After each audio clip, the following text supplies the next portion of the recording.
నమస్తే, welcome to సత్యగ్రహి. నేను శివాని. ఇప్పుడు నేను చెప్పబోయే అంశం ప్రతి ఒక్కరికి, ముఖ్యంగా సొంత ఇల్లు, స్థలం లేదా పొలం ఉన్న ప్రతి ఒక్కరికి డైరెక్ట్గా ప్రభావితం చేసే అతిపెద్ద సమస్య. అదే 22A అంటే నిషేధిత భూముల జాబితా. ఈ మధ్య 22A పై బాగా రచ్చ జరిగింది. తమ ప్లాట్లు, ఇండ్లు రిజిస్ట్రేషన్ కాకపోవడంతో ప్రజలు నరకం చూశారు. ప్రభుత్వంపై చాలా విమర్శలే వచ్చాయి. దీంతో ప్రభుత్వం కొంత వెనక్కి తగ్గినట్లు కనిపించింది. 22A నిషేధిత జాబితాపై మరోసారి సమీక్షిస్తామని తెలిపింది. ప్రజలకు ఇబ్బంది రాకుండా చూస్తామని చెప్పింది. కానీ ఇక్కడే ఉంది అసలు ట్విస్ట్. ఎందుకంటే ఇది చెప్పినంత ఈజీగా లేదు. మీ ప్లాట్లు, ఇల్లు నిషేధిత జాబితా నుంచి తీసేయాలంటే పెద్ద తిరకాసే ఉంది. అదేంటో 22A లిస్ట్లో నుంచి మీ ప్రాపర్టీ పోవాలంటే ఏం చేయాలో చెప్తా. చివరి వరకు స్కిప్ చేయకుండా ఈ వీడియో చూడండి. ముందుగా ఒక మాట చెప్పుకోవాలి. 22A అనే సమస్య తీరడం ఇప్పట్లో అంత ఈజీగా కనిపించడం లేదు. దీనికి తుది మెరుపులు సరిదిద్దుతున్నామని అధికారులు చెబుతున్నప్పటికీ సాంకేతికంగా చూస్తే ఇది చాలా పెద్ద చిక్కుముడిలా మారిపోయింది. ఒక ఆస్తిని 22A నిషేధిత జాబితాలోకి చేర్చడం చాలా ఈజీ. ఏదైనా కోర్టు కేసు ఉందనో, ఎవరైనా ఫిర్యాదు చేశారనో, లేదా చిన్న అనుమానం వచ్చిందనో చెప్పి ఎంఆర్ఓలు, సబ్ రిజిస్టర్లు ఒక్క క్లిక్తో లేదా ఒక ఆర్డర్తో దానిని నిషేధిత జాబితాలోకి పెట్టేస్తారు. కానీ ఒక్కసారి మీ ఆస్తి కనుక ఆ 22A లిస్ట్లోకి వెళ్ళిందా, ఇక దానిని బయటకు తీయడం అంటే తాతలు దిగిరావాల్సిందే. ఆ స్థాయిలో ఈ ప్రక్రియ కష్టంగా మారిపోయింది. గతంలో ఉన్న కొన్ని ఈజీ రూల్స్ని నిబంధనల పేరుతో మరింత కఠినంగా మార్చడమే ఈ పరిస్థితికి ప్రధాన కారణం. ఒకప్పుడు సబ్ రిజిస్టర్ స్థాయిలోనే కొన్ని పరిశీలనలు చేర్పి తొలగించే అవకాశం ఉండేది. కానీ ఇప్పుడు సబ్ రిజిస్టర్ల చేతుల్లో ఏమీ లేదు. మీకు కోర్టు ఆర్డర్ వచ్చినా లేదా రెవెన్యూ అధికారుల నుంచి NOC అంటే నో అభ్యంతర పత్రం లభించినా ఆ సర్టిఫైడ్ కాపీలు నేరుగా రిజిస్ట్రేషన్ల శాఖ IG స్థాయి వరకు వెళ్లాల్సిందే. అక్కడి వరకు కాపీలు చేరడం ఒక ఎత్తైతే, అక్కడ అధికారుల పరిశీలన పూర్తయి IG గ్రీన్ సిగ్నల్ ఇచ్చాక మాత్రమే జాయింట్ IG స్థాయిలో ఆ ఆస్తిని 22A జాబితా నుంచి తొలగించడానికి అవకాశం ఉంటుంది. ఆలోచించండి, ఒక సామాన్యుడు MRO ఆఫీస్ నుంచి సబ్ రిజిస్టర్ ఆఫీస్ వరకు, అక్కడి నుంచి హెడ్ ఆఫీస్ IG వరకు తిరగాలంటే ఎన్ని నెలలు, ఎన్ని సంవత్సరాలు పడుతుంది? పైగా మీరు సర్పంచ్ దగ్గర నుంచి తెచ్చిన రికార్డులు లేదా పాత పేపర్లు, ఆర్డర్ కాపీలు అసలువో నకిలీవో రుజువు చేసుకోవాల్సిన భారం కూడా మీ మీదనే పడుతోంది. నిజమైన పత్రాలు పట్టుకొని తిరిగినా రికార్డుల ఖచ్చితత్వాన్ని ప్రూవ్ చేసుకోవడం ప్రజలకు తీరని నరకంగా మారింది.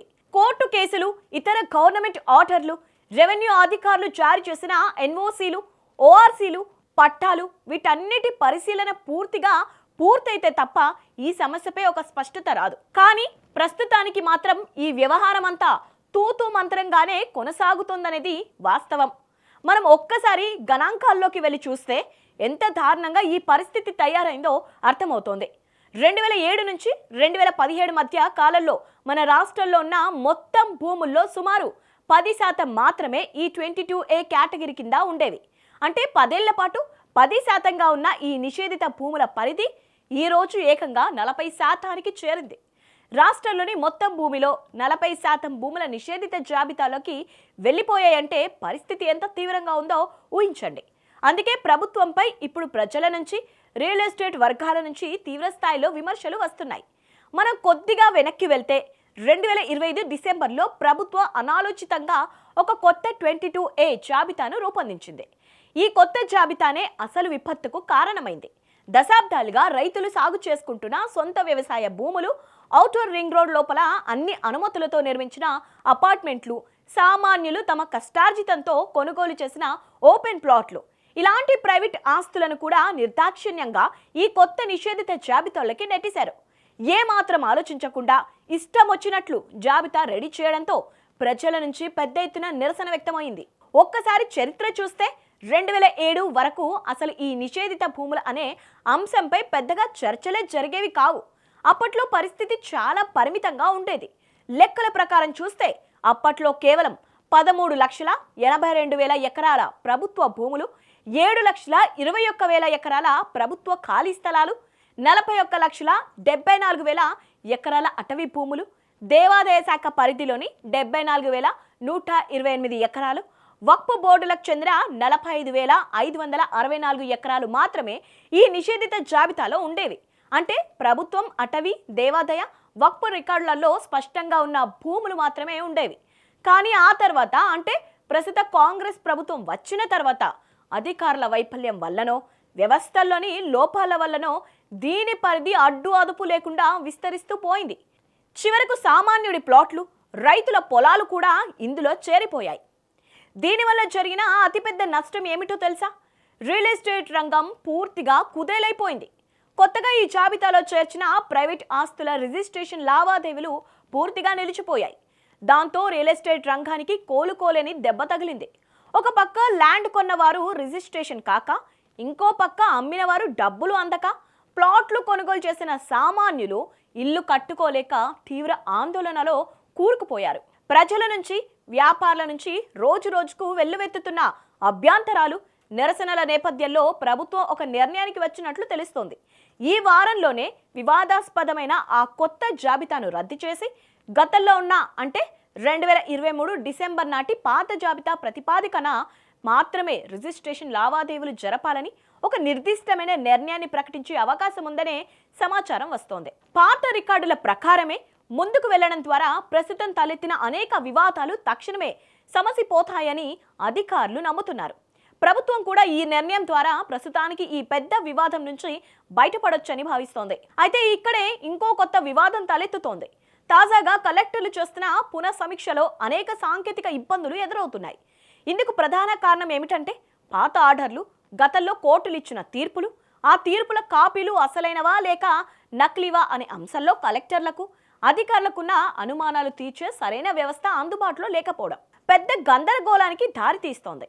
ఒక పత్రం అసలైందో కాదో నిర్ధారించుకోవడానికి సరైన డిజిటల్ రికార్డులు లేకపోవడంతో అధికారులు నిర్ణయం తీసుకోవడానికి భయపడుతున్నారు. ప్రభుత్వానిదేం పోయింది?